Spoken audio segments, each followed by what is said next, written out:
Thailand just lost 6 million tourists in 1 year. F-16s are dropping bombs on the Cambodia border. Tourism revenue is cratering, and officials keep saying everything is fine. It's not. Thailand's tourism crisis is worse than you think. Let's just start with the numbers because they're brutal. And by the way, this is not me hating Thailand, not even close. I've traveled to Thailand multiple times, and it is still one of the best locations yet. But these stories must be heard.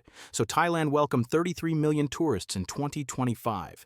That's 7% fewer than 2024. Tourism revenue dropped to 1 to 5 trillion baht, down nearly 5%. This is the first annual decline in over a decade, excluding the pandemic years. But here's what makes it worse.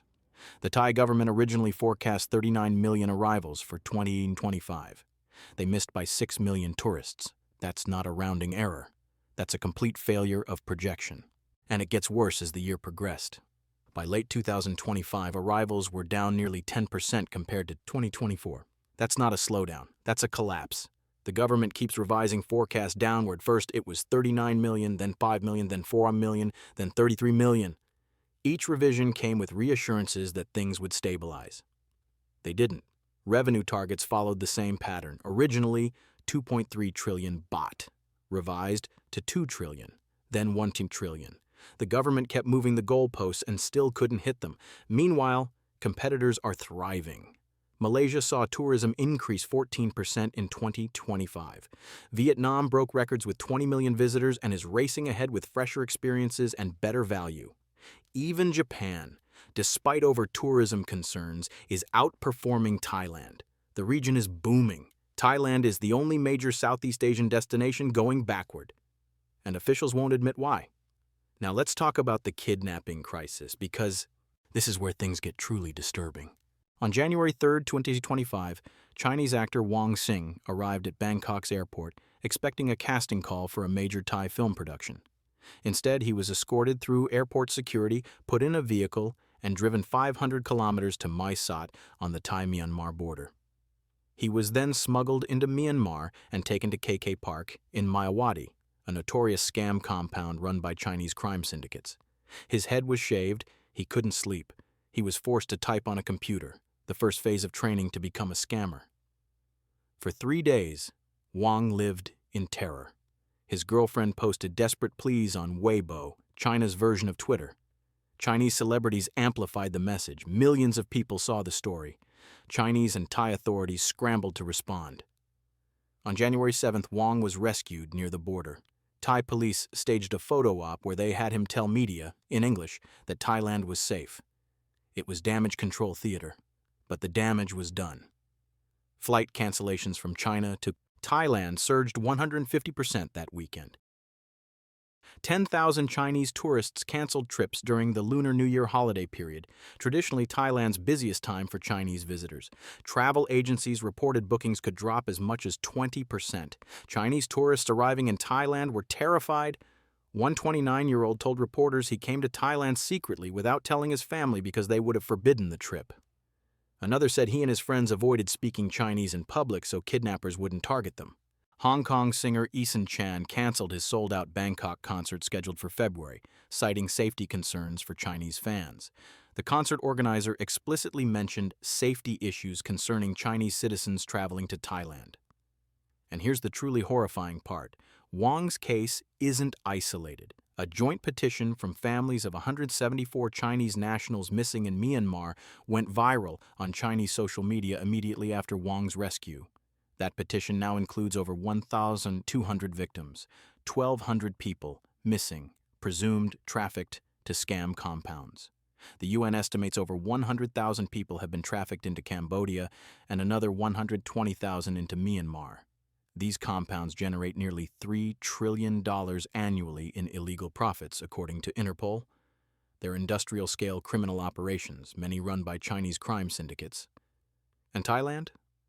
Thailand is the transit point. Victims are lured with fake job offers, flown to Bangkok, and smuggled across the border into Myanmar, Cambodia, or Laos. Once there, they're forced to run online scams, held captive through beatings, electroshock, starvation, and torture. The Thai government has known about this for years, but they didn't act aggressively until the Wang Xing case went viral and threatened tourism. That's when they suddenly launched crackdowns, cut electricity to border towns, and cooperated with Chinese and Myanmar forces to rescue thousands of victims. But the trust is gone. Chinese tourists, who made up nearly 30% of Thailand's visitors before the pandemic, now see Thailand as dangerous, and they're choosing other destinations. Chinese arrivals to Thailand in 2025 were catastrophic. Let me show you the numbers. In 2019, before COVID, 11 million Chinese tourists visited Thailand. In 2024, that number recovered 7 million. Still well below pre-pandemic levels, but growing. Then 2025 happened. Chinese arrivals collapsed by 33% in the first half of the year. By year's end, Thailand received just 4.47 million Chinese visitors. That's a drop of over 2 million people in 1 year. To put that in perspective, China was Thailand's largest source of tourists. Losing 2 million Chinese visitors is like losing the entire annual tourism output of a mid-sized country. And it's not just the kidnappings. A Chinese crime thriller film called No More Bets was released in 2023, depicting a couple trafficked to a Sayat, Southeast Asian scam center. The movie was so terrifying that it caused a real-life drop in Chinese tourism to Thailand. Chinese visitors fell to just 3.5 million that year. Thai officials were so concerned about the film's impact that they complained to the Chinese ambassador, insisting none of the crimes depicted happened in Thailand. But tourists weren't buying it. Now add the Wang Xing kidnapping. Add the reports of Chinese gangs operating openly in Thailand. Add the stories of Chinese tourists being scammed, robbed, and assaulted. Add the perception that Thai authorities are either unwilling or unable to stop it. The result? Chinese tourists are going to Vietnam, Japan, Malaysia, anywhere but Thailand. Vietnam welcomed 2.7 million Chinese visitors in 2025. Japan got 3.1 million. These are destinations that used to be secondary choices. Now they're primary. And Thailand? Thailand is bleeding its most important customer base and has no plan to stop it. But it's not just China. South Korea, another huge market, also collapsed. South Korean arrivals dropped 16% in 2025. Taiwan fell 11%. Hong Kong was down 29%. Vietnam fell 33%. Laos dropped 19%. Cambodia crashed 55%. The entire short-haul Asian market, which used to be Thailand's bread and butter, is in freefall. And these markets traditionally account for about 70% of Thailand's total tourism. Long-haul markets, Europe, America, Australia, actually grew in 2025, but their volume can't offset the short-haul collapse. When you lose millions of Chinese, Korean, and ASEAN tourists, adding a few 100,000 Europeans doesn't fix the problem. And the tourists who are coming are spending less. Average spending per visitor declined in 2025. People are staying shorter. They're choosing budget accommodations. They're eating street food instead of restaurants. The quality tourist strategy the government keeps talking about, it's failing. India and Russia are growing markets, but they spend significantly less per trip than Chinese or Western tourists. So Thailand is replacing high-spending visitors with budget-conscious ones. That's not a recipe for recovery. Let's talk about the border war with Cambodia, because this is another crisis the Thai government is downplaying. In July 2025, fighting erupted along the Thailand-Cambodia border over a disputed territorial zone. Cambodian rockets hit civilian areas in Thailand. Thai F-16 fighter jets bombed Cambodian military positions. Over 30 people died. More than 800,000 civilians were displaced. Martial law was declared in 8 Thai provinces. Land borders closed. The US, UK, France, and Germany issued travel advisories warning tourists to avoid the entire region. In December 2025, it happened again. More rocket attacks, more airstrikes, more civilian casualties. Hotels on islands like Koh Chang, Koh Kood, and Koh Mak, usually near full during peak season, saw occupancy drop to just 20%. One hotel owner said gunfire could be heard from the island. Tour operators in the region reported revenue losses exceeding 300 million baht in just 9 days of fighting. Bookings were canceled en masse. Tourists fled. The governor of Trat province begged the government for relief measures. Thai tourism officials kept insisting the fighting was localized and far from major tourist hubs. They said Bangkok, Phuket, and Chiang Mai were perfectly safe, which is technically true. But when international news shows Thai fighter jets dropping bombs and 800,000 people fleeing their homes, tourists don't care about technicalities. They see war. And they go somewhere else. Cambodia's tourism collapsed too. Angkor Wat, one of the most visited sites in the world, saw arrivals plummet. The ripple effects hit the entire region, and Thailand's response? Downplay everything. Don't use the word war. Focus on ceasefire talks. Reassure tourists that nothing will affect their vacation. Meanwhile, bombs are falling 60 kilometers from Angkor Wat. Then there's the currency problem, and this one's subtle but devastating. The Thai baht strengthened 17% against the US dollar between early 2024 and late 2025. It's now the strongest currency in Asia. That sounds good, right? Strong currency means a strong economy. Except for tourism, a strong currency is a disaster. It makes everything more expensive for international visitors. In early 2024, one US dollar bought about 34 baht. By late 2025, it was just 31 baht. That's a 7% price increase for American tourists in a single year. Europeans, Australians, Chinese tourists, all of them are getting less for their money. And Thailand is competing directly with Vietnam, Malaysia, and the Philippines, where currencies are weaker. Suddenly, a meal in Bangkok costs the same as a meal in Hanoi, but Hanoi is newer, cleaner, and less crowded. The Tourism Authority of Thailand admitted the strong baht could cut tourism revenue by 15 to 17%. That's nearly one-fifth of revenue wiped out by currency alone. But here's the suspicious part. The Bank of Thailand's own reports show 100 billion baht per quarter listed as errors and omissions. That's money flowing in or out that can't be explained. Some economists think it's linked to money laundering, tax evasion, illegal capital flows, activity connected to those scam compounds. So the baht is strong for mysterious reasons, and it's making Thailand uncompetitive. But officials won't address it because doing so would mean admitting they don't control their own currency. Tourism operators are furious.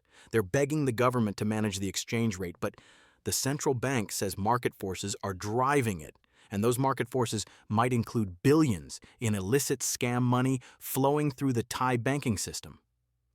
Safety concerns go beyond kidnappings. Thailand has a broader crime and scam problem that's driving tourists away. In May 2025, a MasterCard study found that 48% of fraud cases in Bangkok involved taxis and car rentals. Compare that to Hong Kong or Barcelona, where the figure is just 2%. Compare the market-ranked Bangkok as the #1 city in the world for pickpocketing and tourist scams in 2025. The Grand Palace was named the worst tourist attraction globally for scams and theft. These aren't isolated incidents. It's a pattern. Jet ski scams, gem scams, taxi meter scams, bar overcharging, fake damage claims. The list goes on. And the government's response? Reactive. They step in when cases go viral. They arrest someone when media pressure builds. But the underlying culture of scamming persists because there are no serious consequences. Chinese tourists are particularly wary. Between the kidnappings, the scams, and high-profile crimes targeting Chinese nationals, many now see Thailand as unsafe. And that perception, once established, is incredibly hard to change. Infrastructure is another chronic problem. Bangkok's air pollution in January 2025 hit 108 micrograms of PM2.5 per cubic meter. The safe limit is 37.5. The city ranked as having the worst air quality in the world at one point. Schools closed. Public transport was made free to reduce emissions. Street-spraying trucks tried to wash pollution out of the air. It was dystopian, and it happens every year. Traffic is unbearable. Bangkok is one of the most congested cities on Earth. Tourists spend half their vacation in gridlock. Flooding is regular. Parts of the city go underwater multiple times per year. The drainage system can't handle the rainfall. Phuket is overcrowded. Pattaya's nightlife is stuck in 2005. Chiang Mai has air quality issues. Thailand's infrastructure hasn't kept pace with tourism growth, and tourists notice. Immigration enforcement has become arbitrary and confusing. In November 2025, the government announced stricter visa exemption rules, only 2 extensions per calendar year. Cash requirements reinstated without clear communication. Since early 2025, about 2,900 foreigners have been refused entry at Thai airports. The reasons? Vague, inconsistent. One woman was denied entry at Don Muang for not having enough cash. She flew to Vietnam, then tried Savarnabhumi the next day. She was let in without questions. Same person, same passport, same trip. Different airport, different outcome. Tourists don't know what the rules are anymore. Immigration officers enforce them inconsistently. And the uncertainty is making people choose other destinations. The government's response to all of this? Denial and spin. They manipulate statistics. They count arrivals, not unique tourists. So one person visiting 3 times is counted as 3 arrivals. They don't distinguish between genuine tourists and people entering for business or medical procedures. They report incomplete data, then quietly revise months later. They promised 39 million tourists. They delivered 33 million. That's a massive miss. But by the time they admitted it, the news cycle had moved on. They keep talking about quality tourists while per-visitor spending declines. They blame external factors, COVID, the economy, Chinese policies, instead of taking responsibility for policy failures. Meanwhile, Malaysia, Vietnam, and the Philippines are eating Thailand's lunch, and Thailand is in denial. Here's what needs to happen. And I'm going to be blunt. First, fix the kidnapping and scam crisis. Not just rescue operations when cases go viral. Proactive crackdowns, undercover operations, severe penalties. Make it clear that scamming tourists or facilitating human trafficking will destroy your business and land you in prison. Second, end the war with Cambodia. Whatever it takes, negotiate, compromise, but stop the fighting because as long as bombs are dropping, tourists will stay away. Third, address the currency problem. Find a way to prevent the baht from being so strong that Thailand prices itself out of the market. And investigate where that 100 billion baht per quarter in errors and omissions is coming from. Fourth, invest in infrastructure, air pollution solutions, better public transport, flood management, traffic solutions. These aren't sexy projects, but they're essential. Fifth, communicate clearly about immigration rules. Publish criteria. Train officers, ensure consistency. Stop turning away legitimate tourists with arbitrary enforcement.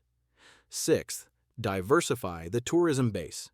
Stop relying so heavily on China. Market to India, the Middle East, Europe, Australia. Spread the risk. Seventh, stop lying to tourists and yourselves. Admit the problems. Be transparent. Tourists respect honesty. They don't respect spin. Thailand has maybe 2 years to turn this around. After that, the damage will be permanent. Tourists will have formed new habits. They'll have favorite spots in Vietnam instead of Thailand. They'll tell friends to skip Thailand. And by the time officials realize the crisis is real, it'll be too late. Thailand is too important, too beautiful, too special to let this happen. But it is happening. The numbers don't lie. The tourists are voting with their wallets, and they're choosing other destinations. So to Thai tourism officials, stop hiding behind press releases. Stop blaming factors you can't control. Stop pretending the old model will come back. Start fixing the problems. Start telling the truth. Start adapting to reality because right now, you're losing. And the longer you pretend you're winning, the worse it's going to get. Thailand's tourism crisis is worse than you think. It's worse than the government admits. It's worse than the headlines suggest. And unless serious changes happen soon, it's only going to get worse. Have you been to Thailand recently? What was your experience? Let me know in the comments. And if you found this video helpful, smash that like button and subscribe for more travel reality checks. See you in the next one.